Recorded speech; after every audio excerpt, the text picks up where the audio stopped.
குடும்பத்தில் ஒருவர். இவரும் சீர்காழியில் பிறந்தவர்.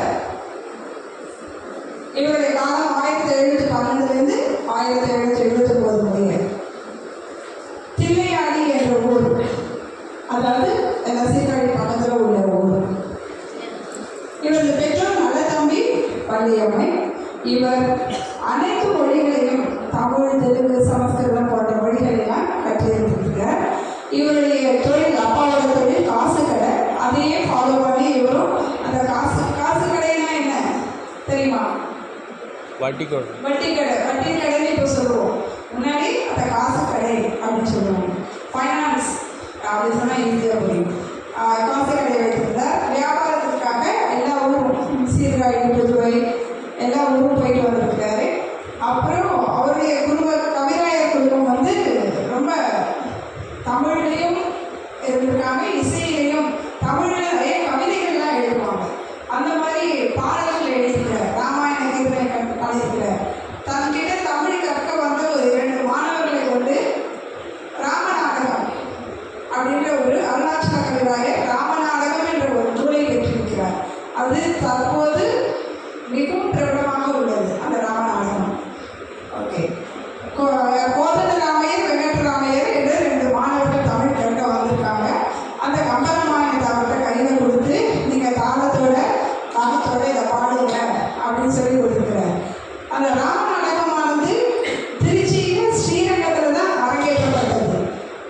சரிங்களா? ஸ்ரீரங்கம் அங்கே தான் கம்பர் எப்படி கம்பராமாயணத்தை அரங்கேற்றம் பண்ணாரோ நானும் அங்கே தான் பண்ணுவேன்னு அவர் ரொம்ப பிடிவாதமாக இருந்தார். ஆனால் அங்கே உள்ள அர்ச்சகர் உள்ளே விட மாட்டோம், நாங்கள் அரங்கேற்றம் பண்ண விட மாட்டோம்னு சொல்லிட்டாங்க.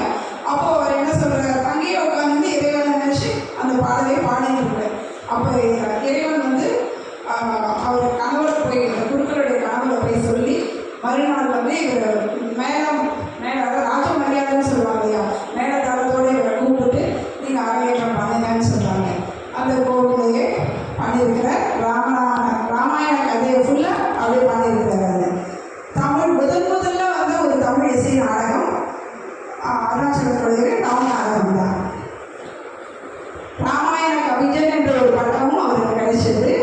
பழமையான ராகம், அபூர்வ ராகம் எல்லாத்தையும் கையாண்டிருக்கிறார். சைந்தவி, மங்கள, கைசிகம் அதெல்லாம் இப்போ இல்லை. அந்த ராகத்தில் அவர் கையாண்டிருக்கிறாரு. ராமநாடகமானது இசை கச்சேரியிலையும் சரி, நாட்டிய கச்சேரியிலையும் ஆடப்பட்டு வருகிறது, பாடப்பட்டு வருகிறது. அதோட நூலோட அமைப்பு 6 காண்டங்கள் இருக்குது. நீங்கள் தமிழில் படிச்சிருக்கீங்க.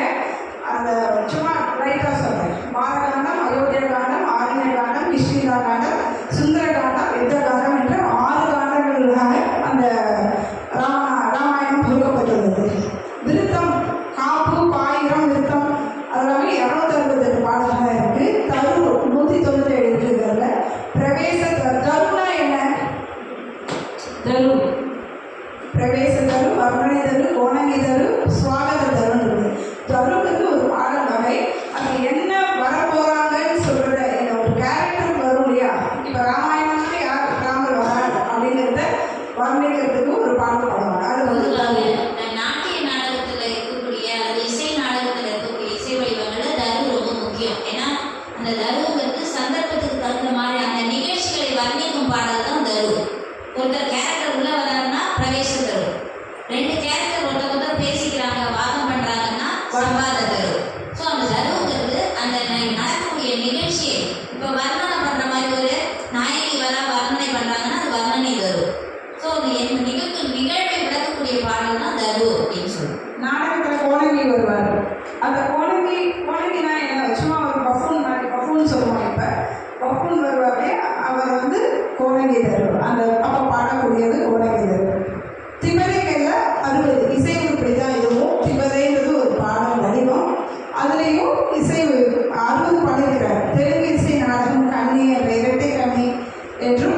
நழுவி காலில் விழுந்தார் போல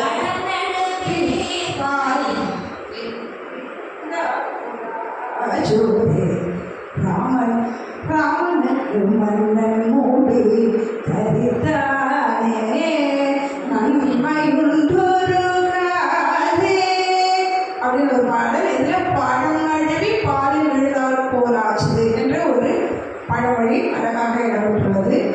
இவருடைய சாகித்ய சிறப்பு பார்க்கும்போது எதிரி, மோடை, சிலேடை இதெல்லாம் பயன்படுத்துகிறார். உண்மை அணி, மயக்க அணி, தற்குறிப்பேற்ற அணி, இந்த அணிகளிலும் இவருடைய பாடல்கள் நிறைய காணப்படுகிறது.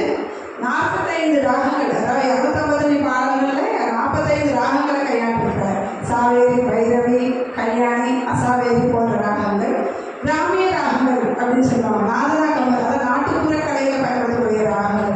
நாதனா கிரியா, புண்ணாகவராளி, குறிஞ்சி, இதை சொன்னோம்லையா மத்தியம ஸ்ருதியில் பாடுவோம். இந்த ராகங்கள்லாம் மத்தியம ஸ்ருதியில். நாதனா கிரியா, புண்ணாகவராளி, குறிஞ்சி இந்த ராகங்கள் மத்தியம ஸ்ருதியில் பாடுவாங்க. இந்த ராகங்களையும் கையாண்டிருக்கிறார். இவர் கையாண்ட தாளங்கள் ஆதிதாளம், சம்பதாளம், மிஸ்ர சாப்பு, ரூபகம். அபூர்வமாக ரூபக சாப்பு ஒன்று பண்ணியிருக்கிறார். அடதாள சாப்பு அந்த இவர் தாளங்களை கொடுத்திருக்கிறார். இவருடைய படைப்புகள் பார்க்கும்போது அசோகமுகி நாடகம், சீர்காழி தலபுராணம், சீர்காழி கோவை, சீர்காழி கலம்பகம், சீர்காழி அந்தாதி, தியாகராஜர் வண்ணம், சம்பந்தர் பிள்ளை தமிழ், அனுமார் பிள்ளை தமிழ், ராமநாடக கீர்த்தனை போன்ற அரிய படைப்புகளை இவர் கொடுத்திருக்கிறார். இவருடைய புகழ்பெற்ற பாடல்கள் ஏன் பாடலை கொடுத்திருக்கீங்க? யாரோ இவர் யார், யாரோ இவர் யாரோ என்ன பேரோ அறியே யாரோ, அந்த பாடல். பள்ளி கொண்டீரையா ஸ்ரீரங்கநாதாய பள்ளி கொண்டீரையா. கண்டேன் கண்டேன் வசந்தா, அதாவது சூடாமணியை கொடுக்குறாரு பையா. ராமர் கொண்டு போய் ராமாயண கதையில் ராமர் கொண்டு போய் கொடுப்பாங்க அனுமார்கிட்ட. கண்டேன் கண்டேன் கண்டேன் சீதையை கண்டேன் ராகவா. என்ன பாருங்க, ராமனுக்கு மலர் வழிதற்கான ஹிந்தோவை இப்போ பார்த்தோம். எனக்கும் இருபதும் ராக மாளிகை மங்கள பாடல் ஸ்ரீராமச்சந்திரனுக்கு. அந்த மங்கள பாடல் தான் இப்போ உங்களுக்கு சொல்லி தர போகிறாங்க. ஸ்ரீராமச்சந்திரனுக்கு ஜெய மங்களம், நல்ல புண்ணியமுக ரூபனுக்கு சுபமங்களம். மங்கள பாடலா இருக்கிறதுனால லாஸ்ட் செஷன்ல இந்த கீர்த்தனை இதெல்லாம் நினைச்சிருப்பாங்க. வீர உணர்ச்சி பாடல்களும் பாடியிருக்கிறார்.